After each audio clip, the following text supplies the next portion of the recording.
कई बरसों पहले की बात है, जब रहती थी एक गरीब विधवा अपने बेटे अलादीन के साथ। पर माँ अपने बेटे अलादीन से बहुत प्यार करती थी और उसके लिए हमेशा सबसे अच्छा चाहती थी। एक बार उनके यहाँ आया एक अजनबी।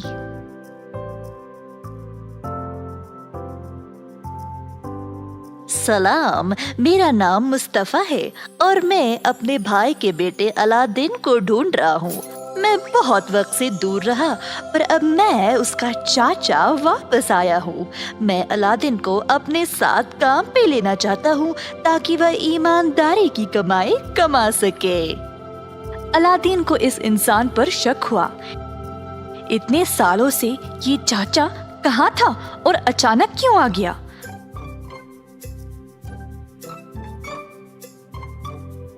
पर अलादीन की माँ ये सुनकर बहुत खुश हो गई थी और उसको काम पे जाने दे दिया। दोनों ने बहुत दूर की यात्रा की। 1-2 दिन तक रेगिस्तान में चलते रहे, जब अंत में दोनों एक गुफा के पास आ पहुंचे तो उसने अलादीन को अंदर जाने को कहा। अलादीन को मुस्तफा पर भरोसा नहीं था, तो वह उसकी बात मानने में हिचकिचा रहा था। पर मुस्तफा ने बोला कि गुफा के अंदर बहुत सारे रत्न और सोना है। अलादीन को अपनी माँ का याद आया कि वह कितने गरीब थे। अगर उसको वो खजाना मिल जाता है तो उनकी सारी परेशानी ही खत्म हो जाती। फिक्र करने की कोई जरूरत नहीं, तुम्हें जितना खजाना चाहिए उठा ले सकते हो। मुझे सिर्फ एक पुराना चिराग चाहिए और फिर मैं तुम्हें बाहर निकालूंगा। पर मैं आप पर यकीन कैसे करूं? अचानक से आटप के, मेरी माँ बहुत मासूम है, पर आप में कोई तो बात है जो मुझे खटक रही है। हाँ, मेरे बारे में 1 मिनट के लिए भूल जाओ। बस ये सोचो कि तुम्हारी माँ ये सोना और हीरे देखकर कितनी खुश हो जाएगी। सोचो कितनी आराम की जिंदगी दोगे उसको। आखिरकार अलादीन गुफा में घुस ही गया। अंदर जब गया तो उसको इतना सारा खजाना देखकर यकीन ही नहीं हुआ। जितना हो सके अपनी जेब में अलादीन रत्न, हीरे, मोतियों को भरने लगा। एक सोने की अंगूठी भी मिली, जिसको उसने पैसे मुस्तफा बोला।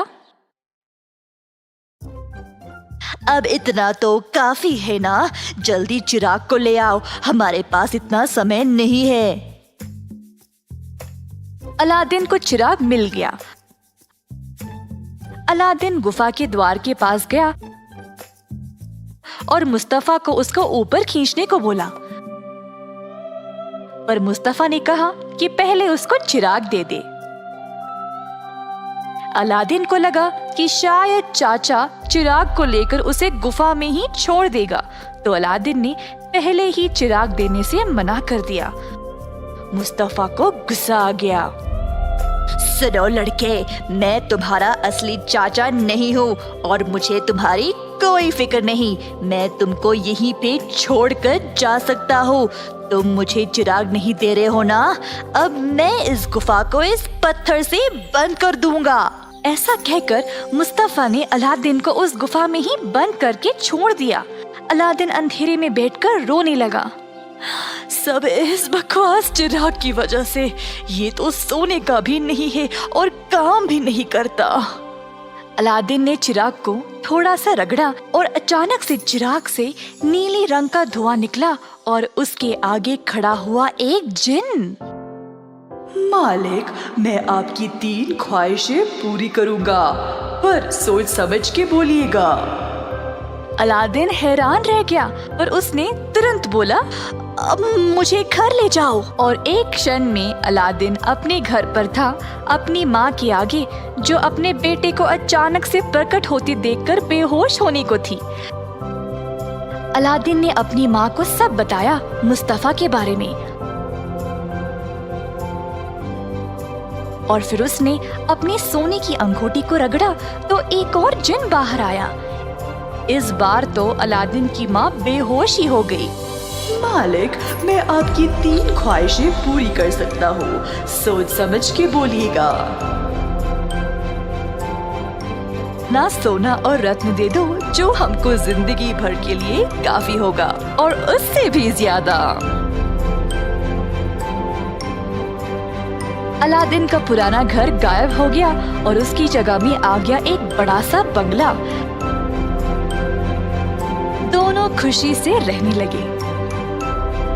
एक दिन जब वह शहर में घूम रहा था, अलादीन ने एक बहुत ही खूबसूरत लड़की को देखा। उसको पहली नजर में ही उससे प्यार हो गया। वो थी सुल्तान की बेटी राजकुमारी यास्मीन। यास्मीन सबसे सुंदर। राजकुमारी यास्मीन भी अलादीन को पसंद करने लगी। कुछ दिन बाद अलादीन गया महल सुल्तान से मिलने। मैं आपकी बेटी से शादी करना चाहता हूँ। अलादीन ने ऐसा बोला जैसे वो खुद ही सुल्तान था। गुस्सा किए बिना सुल्तान जोर से हंसने लगा। मेरी बेटी से शादी करने के लिए तुम्हारे पास मेरे जैसा महल होना चाहिए। उसी रात जब अलादीन अकेला था तो उसने अंगूठी वाले जीनी को पूछा कि वह उसकी दूसरी ख्वाहिश पूरी कर दे, एक बड़े से महल का जो बिल्कुल सुल्तान के महल के बाजू में हो। अगली सुबह उस जगह पर था महल।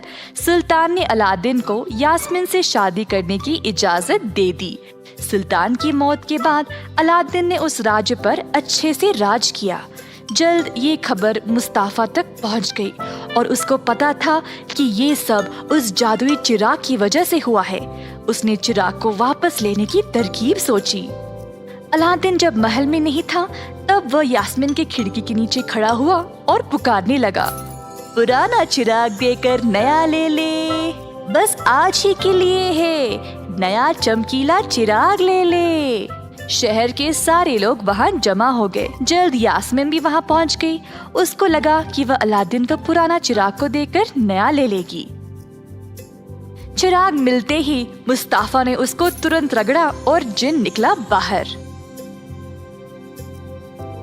मालिक, मैं आपकी 3 ख्वाहिश पूरी कर सकता हूँ, सोच समझ के फरमाइएगा।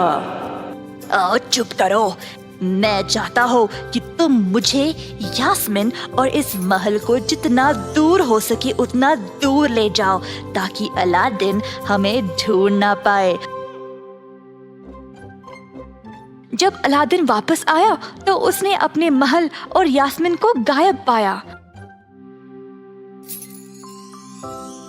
उसने 3 दिन और 3 रात तक ढूंढा पर यास्मीन कहीं नहीं मिली। अलादीन ने अपनी अंगूठी को परेशानी में रगड़ा तो निकल आया जिन। उसने जिन से कहा कि वह उसको यास्मीन के पास ले जाए। तुरंत उसने अपने आप को यास्मीन के पास पाया। मेरे प्यारे अलादीन, मुझे पता था कि तुम मुझे ढूंढ लोगे। दोनों और सोचा कि अब वह मुस्तफा से छुटकारा कैसे पाए। अलादीन महल में कहीं छुप गया और यास्मीन गई मुस्तफा के पास। मुझे नहीं लगता अब अलादीन कभी मुझे ढूंढ पाएगा, तो मैं अब आपकी बीवी बनना चाहती हूँ। मुस्तफा ने उस पर यकीन कर लिया। उसको लगा कि ये उसकी जिंदगी का सबसे खुशी का दिन था और सारी रात जश्न मनाया कि वह थक कर सो गया। यास्मीन ने तुरंत चिराग को लिया और अलादीन के पास भाग चली। उन्होंने चिराग को रगड़ा और आया बाहर जीनी। जीनी को बोला कि वह उनको और महल को वापस अपनी जगह पर ले जाए। जल्द वह अपने शहर में वापस आ गए। अलादीन ने यास्मीन और अपनी माँ के साथ आराम और खुशी की जिंदगी